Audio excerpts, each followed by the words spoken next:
Aha, Ang una kong diretso. tanong, Mayor, ano naman masasabi niyo doon sa mga revelasyon nitong Cathy Binag ng taga Davao din na 5 beses daw niyang nakita si PBBM Jr. na humitit ng powdery white substance? Yun ang sabi ni Kati. Yun Nagkausap ang ko sabi na po siya. niya. Well, alam mo kasi ako abogado tayong dalawa. Hindi ko dinidepensa si Presidente Marcos. But kung ano yung hinihigop niya, kung talcum powder o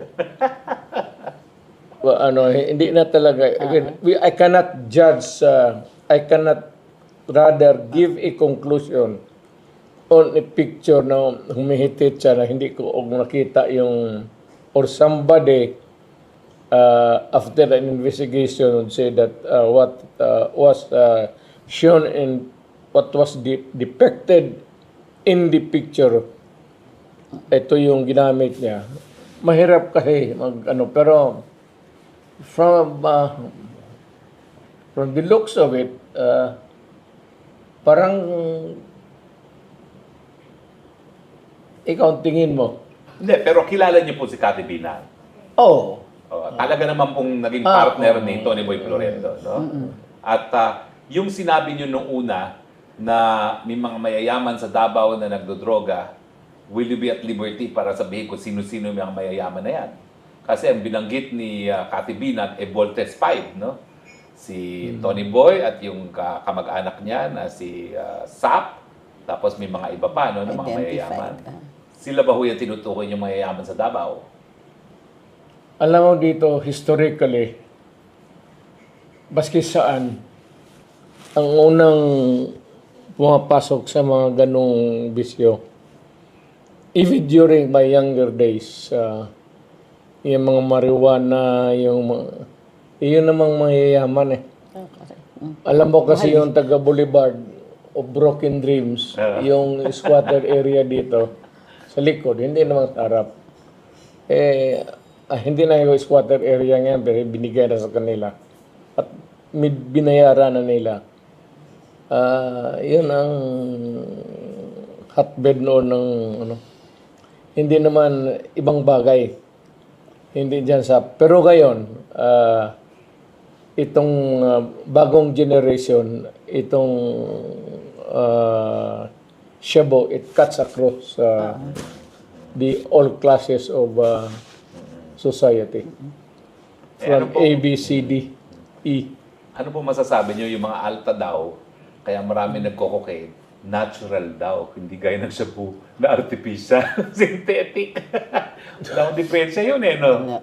Basta addicting. We go by the medical description of what you're taking, the substance. Pagka sinabi ng medical experts na it is a drug which is it induces hallucinations, you going violent siba yung utak mo. If it is a drug that is prohibited because it destroys the mind, talagang bawal yan at masama. Well, huli na lang po bago si Attorney Trixie naman magtatanong sa inyo. No? Nakasaad po sa Salagang Batas na kapag merong serious illness ang presidente, dapat magbigay ng impormasyon sa taong bayan. Alam po natin na ang drug addiction is considered by doctors as a serious illness. Tingin nyo ba ho kinakailangang magbigay na ng impormasyon ang presidente tungkol sa estado ng kanyang kalusugan, lalong-lalo na doon sa speculation, di pa naman napapatunayan. Pare-pareho tayong abogado, no? So we cannot condemn him as a drug user. Pero napakalakas na po ng angas eh. Kasi yung sinabi nyo, na mapakitaan kayo ng ebidensya, sinabi ni Agent Morales, na may confidential witness, yung video ni Maharlika, at ngayon si Cathy Binag. Should he now comply with the Constitution and report to the nation the state of his health? I suppose that really, seriously now, kung ikaw ay isang public official and you're suffering from an addiction, except sexual na. Prangka-prangka tayo, total matatanda naman tayo dito lahat siguro ang nakikinig sa programa to. You must at least come up with something. Pero kung sabihin mo, ginagamit ko yung panahon na ito na presidente ako, especially when I make decisions, wala na po yan.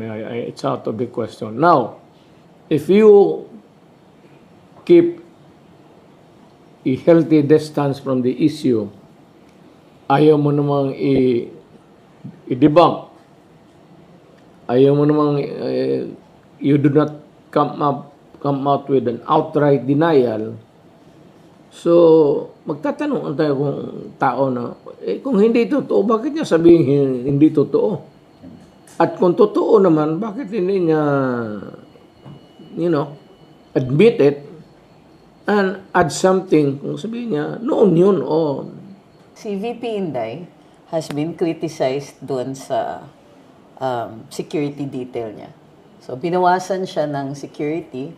And to be fair, she rose to the occasion. Sabi niya, sige, pwedeng hindi na. Pwede naman. Hindi nga siya nag-react nung una eh. Kaya lang, ang daming makulit online and even sa media. Everybody was reacting. Pati congressmen, nagre-react na na that's excessive. Yan. Ganun Everybody kasi ngayon wanted to put may mga their, talking head sila ngayon. Correct. Hindi, style nila ngayon yan eh. But in addition to that,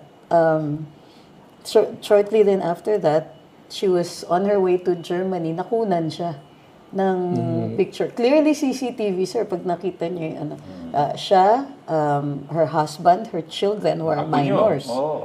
Na nakunan din sila. I mean, since pinag-uusapan na rin lang yung issue ng security, at the same time, merong ganon.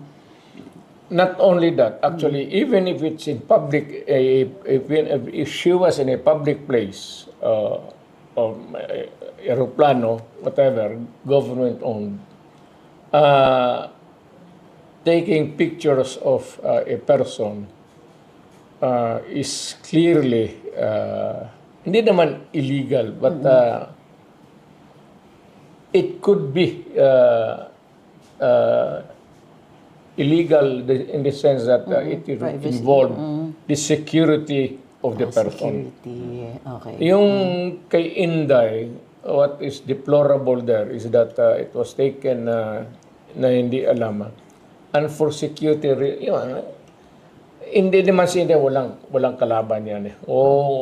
Whenever she goes, she does not need 75 policemen even. Pero assuming it to be na ganun siya na official, and you are discharged, si Inday naman, alam mo, si Inday lang, ito lang ang masabi ko sa inyo sa lahat. Among the few sa gobyerno, it was only Inday who was very outspoken against the communists noon. Siya lang yung bububuga ng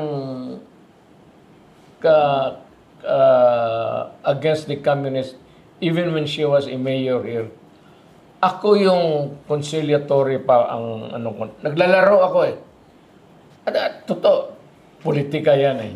Alam mo, politiko, I could go into the territory ng NPA noon. Alam ng military yan, pati police. At I am sure na hindi rin nagustuhan nila yun.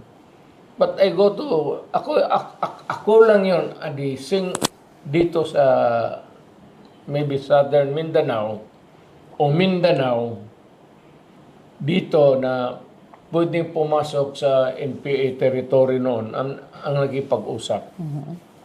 Lahat na, pati yung tulong nila sa candidacy ko.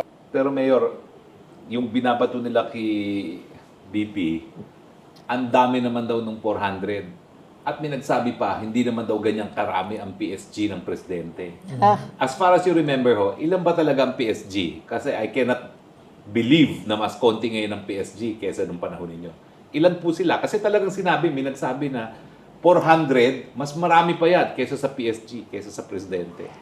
Alam mo, ako mismo, presidente noon, and I'm sure pati si Inday, hindi niya talaga alam kung ilan naka-assign on the lookout for security reasons. It could be more or it could be less. Pero one thing si Inday noon, you have to, pati yung military, pati police, ang isang rason pero sa bagay, wala naman, ang pinaka-outspoken dito sa Mindanao against the communists, ang anak ko. Ang naglalaro sa komunista, ako. Well, ibahin naman natin ngayon, no? Ngayon po, talagang dinidemonize nila ang Pogo, no? Bagamat 2 taon na sila, hindi naman nila pinagbawal ang Pogo. Ngayon, pagbabawal daw, pero naririnig natin, meron daw exception na 12. Sino kaya yung 12 disipulo na hindi covered ng ban, no? Pero unang-una po ay, nung huling hearing na nandun ako, ang pinupunto nila, kayo daw ang responsable sa Pogo dahil sa Executive Order number 13.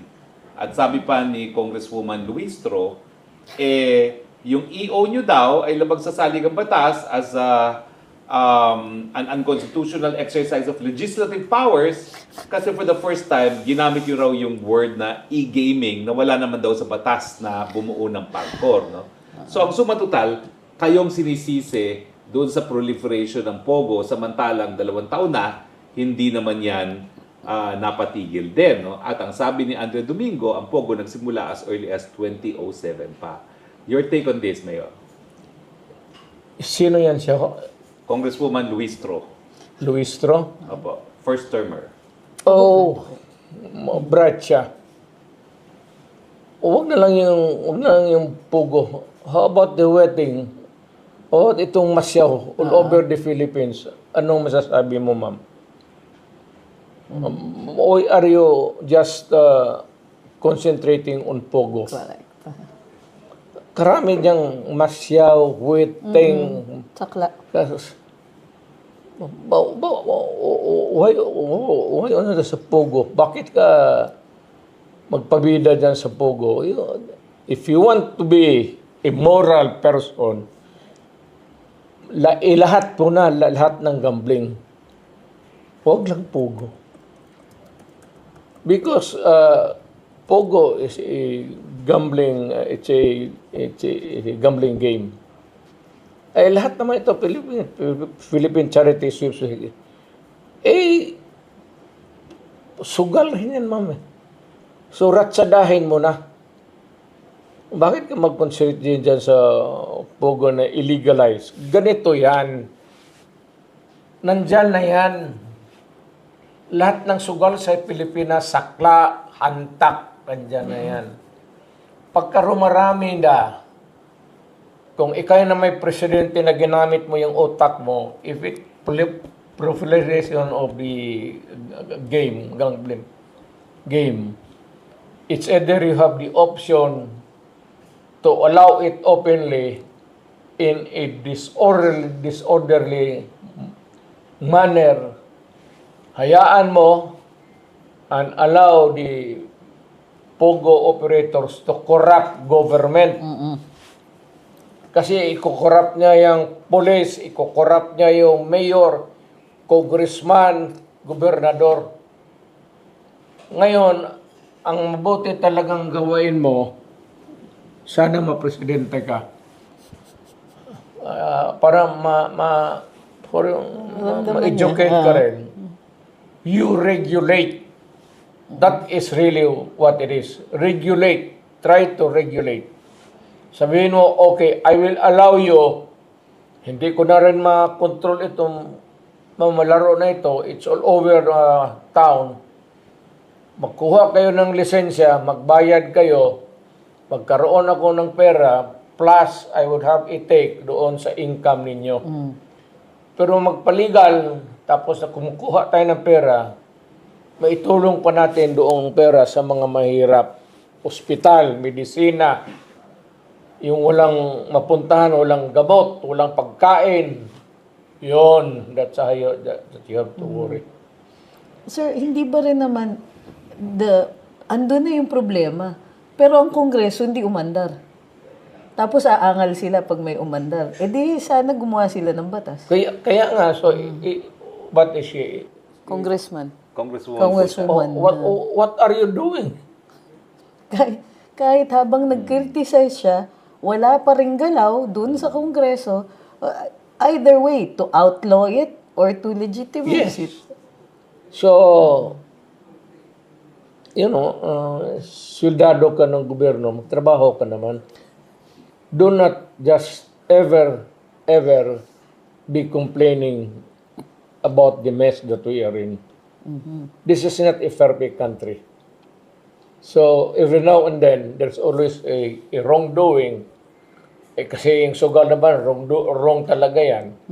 It is only legal, but it's still wrong.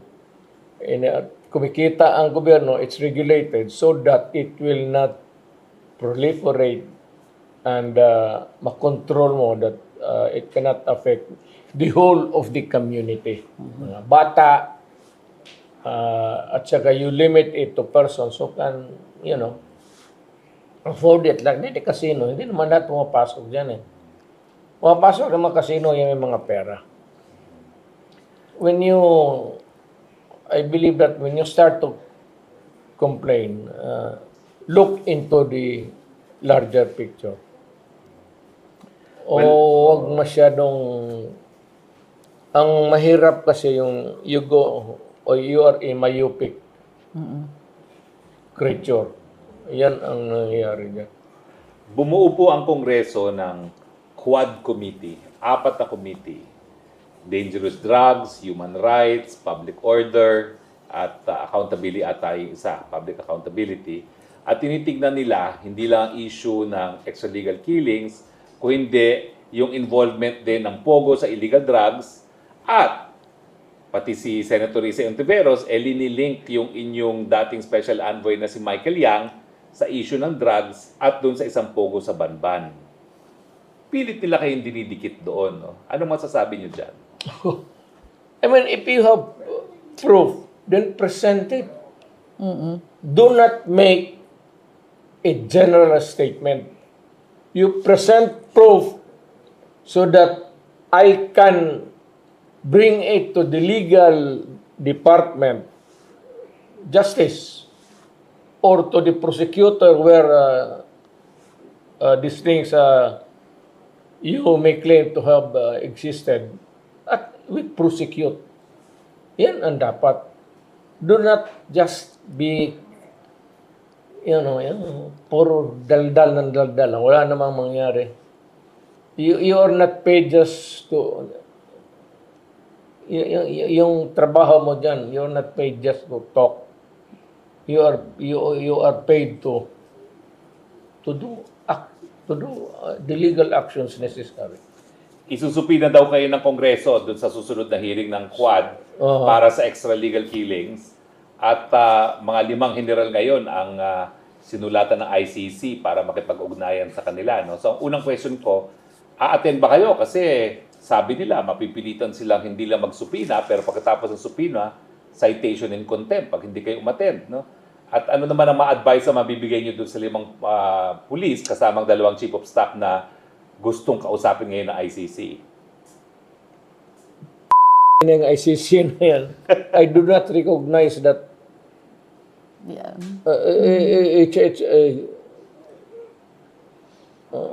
Ano yung ICC na yan? Are we or are we not? Yan ang tanong ko muna is jurisdiction. Correct. Abogado ako jurisdiction. First question. Fiscal ako, whenever I face a case dito sa korte, everyday, magtanong ako dyan, do I have the power? May jurisdiction ba ako dito sa kasong in prosecute? Wala. Huwag tayong magdaldal ng let's go legal. ICC?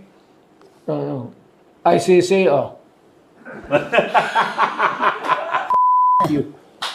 Karami nangyayari sa mundo.